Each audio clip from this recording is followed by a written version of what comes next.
आधी रात के बाद ईरान का इजराइल पर बड़ा हमला। 200 से ज्यादा बैलिस्टिक मिसाइलें दागी गई। बैलिस्टिक और क्रूज मिसाइलों की बौछार की गई है इजराइल के खिलाफ। इजराइल पर 150 से ज्यादा ड्रोन हमले हुए। ईरान ने 150 से ज्यादा कामकाज़े फिदाइन ड्रोन से हमला किया।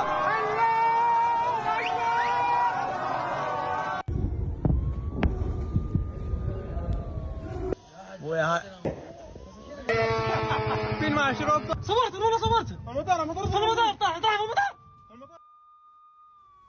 और इस हमले पर एक और बड़ी खबर आ रही है। ईरान की रॉकेट फोर्स का ट्रिपल अटैक हुआ है।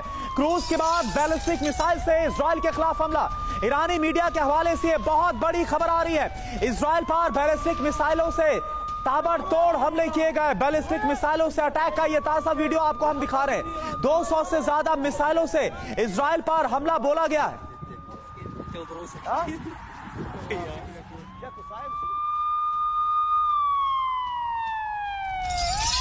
और ईरानी हमले को लेकर एक बड़ी खबर। ईरान का इजराइल पर विध्वंसक हमला। हमले के बाद इजरायली शहरों में दहशत है, खौफ है।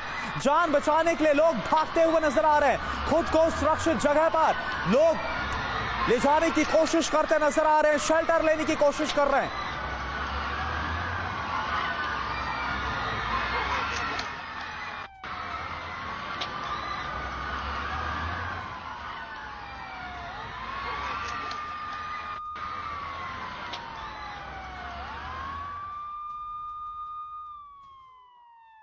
और एक और बड़ी खबर आ रही है ईरान के हमले को लेकर। ईरान से मिसाइलों की बौछार हुई है इजराइल के खिलाफ। ईरान की मिसाइल का नया वीडियो।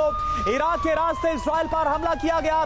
क्रूज मिसाइलों से इजराइल पर हमला किया गया। यह आप देखिए इराक के रास्ते किस तरह से इजराइल के खिलाफ यह हमला किया गया। क्रूज बैलिस्टिक मिसाइलों का इस्तेमाल किया गया है और ये तस्वीरें आपके सामने। और इस तस्वीर ने, इन तस्वीरों ने, इस हमले ने पूरी दुनिया को खौफ में डाल दिया। सवाल ये उठता है कि इस हमले का जवाब कैसा होगा, कितना बड़ा। और एक और बड़ी खबर, इजराइल के तेल अवीव में युद्ध का मंजर। इजराइल के आसमान में एक्शन में है फाइटर जेट। इजराइल के लड़ाकू विमानों ने हवा से हवा में मार करने वाली मिसाइलें दागी हैं। ईरान के ड्रोन अटैक को नाकाम करने के लिए हवा से हवा में मार करने वाली मिसाइलों का इस्तेमाल किया गया है। यह आप देखिए तेल अवीव, जिसे इजराइल की आर्थिक राजधानी भी कहा जाता है, यहां पर किस तरह से खौफनाक मंजर नजर आया है। आपको याद होगा जब हमास ने इजराइल के खिलाफ हमले किए थे, कुछ ऐसा ही मंजर नजर आता था।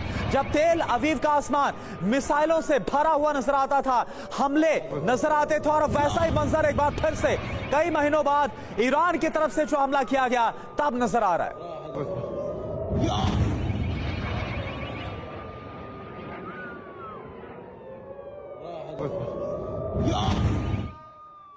तो जो तस्वीरें इस वक्त सामने आ रही है, मैं चाहूंगा एक बार फिर से हम बिग वॉल का रुख करें।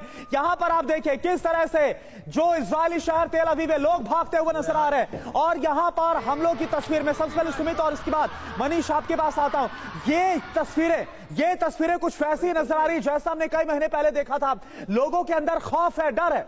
क्योंकि मैं करूंगा इसमें मनीष को भी जोड़ूंगा, क्योंकि मनीष आपको याद होगा कि हम भी जब इन इलाकों में घूम रहे थे तो इतनी भारी संख्या में लोग इकट्ठा यहां पर नहीं होते थे। आपको मुझको याद है कि लोग इक्का दुक्का लोग मिलते थे। और खासतौर पर जब इतना बड़ा हम लोग इसी के ठीक सामने पास में जो बड़ी बिल्डिंग है उस होटल में भी रहा करते थे।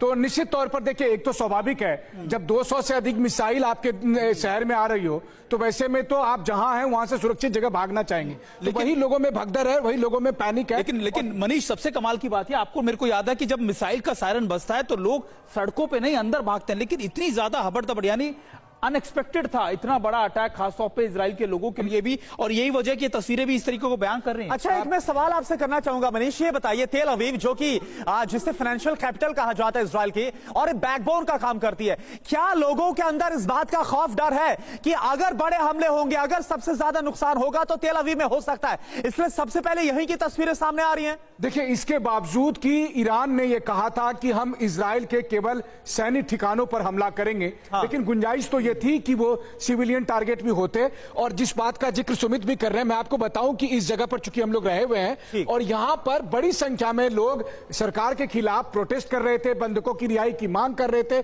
तो जब मिसाइल हमला होना शुरू हुआ तो इसमें से बहुत सारे ऐसे लोग हैं, चूंकि इस लोकेशन को आप देख लीजिए, इस लोकेशन पर बहुत प्रोटेस्ट हुआ करते थे, तो फिर इनको कहा गया कि आप जगह खाली करिए और मिलिट्री ने इनको भगाया यहां से। सॉरी टू इंटरप्ट यू, लेकिन एक बड़ी खबर आ रही है मनीष, मैं इसका रुक कर रहा हूं। तेहरान के फिलिस्तीन चौक पर प्रोटेस्ट हो रहा है, प्रदर्शनकारियों ने लहराए ईरान के झंडे, ईरान के समर्थन में। तेहरान में प्रदर्शन की तस्वीरें भी सामने आई हैं। ये तस्वीर आप देखिए, ईरान की तरफ से जो हमला किया गया उसके बाद तेहरान का मंजर है।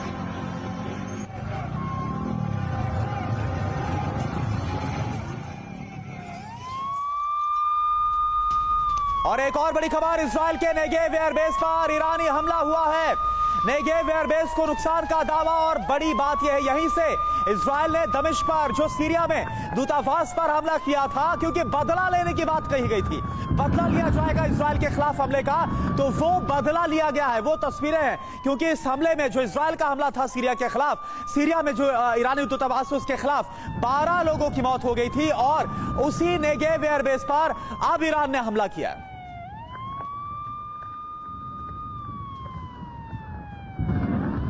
और इस हमले को लेकर एक और बड़ी खबर आ रही है। इजराइल में प्रधानमंत्री बेंजामिन नेतन्याहू की वॉर कैबिनेट में जंगी ऐलान हो गया है। वॉर कैबिनेट में ईरान के खिलाफ प्लान तैयार हो गया है। इजरायली वॉर कैबिनेट में ईरान को जवाब देने पर मुहर लग गई है। वॉर कैबिनेट में ईरान पर जवाबी हमलों पर मुहर लगी है। तेल अवीव में ईरान के हमलों पर हुई है वॉर कैबिनेट। मनीष, मैं चाहूंगा इस पर और डिटेल्स आप दें। बिल्कुल, देखिए, जैसे ही ईरान की तरफ से मिसाइलों से, ड्रोन से हमला किया गया, उसके बाद इजराइल की वॉर कैबिनेट ने यह तय किया है कि अब इजराइल भी जवाबी कार्रवाई करेगा। भले ही ईरान की तरफ से यह कहा गया है कि हमने सीरिया में हुए अपने दूतावास पर हमले का बदला लिया और अब हम आगे फिलहाल अपनी कार्रवाई नहीं करेंगे, लेकिन इजराइल इस बात को मानने को तैयार नहीं है। इजराइल का कहना है कि अब जवाबी कार्रवाई की बारी हमारी है, और उस पर वॉर कैबिनेट ने मुहर लगा दी है। इसलिए मैं कहता हूं करुणा कि भले ही अमेरिकी राष्ट्रपति जो बाइडेन नेतन्याहू से कह रहे हैं कि आप संयम बरतिए, लेकिन अब इजराइल संयम नहीं बरतेगा, क्योंकि इजराइल के लिए यह हमला 7 अक्टूबर को हमास द्वारा किए गए हमले से ज्यादा बड़ा हमला है। क्योंकि इजराइल को पता है कि अगर आज हम ईरान का जवाब नहीं देंगे तो फिर ईरान की नजर में इजराइल हमेशा हमेशा के लिए कमजोर बनेगा और फिर इजराइल के अस्तित्व को खतरा होगा। ईरान के तेहरान में जो आप फिलिस्तीन चौक पर जो लोगों को जमा होते हुए देख रहे हैं ईरानी झंडे के साथ, वो तस्वीरें इजराइल को चिढ़ा रही है। वो तस्वीरें इजरायली डिफेंस फोर्सेस को यह बता रही है कि आने वाले समय में ईरान का मुकाबला करना है तो ईरान को जवाब देना होगा। और इसीलिए हम कहते हैं कि यह जंग अभी और बढ़ेगी, अभी तो बस शुरुआत हुई है।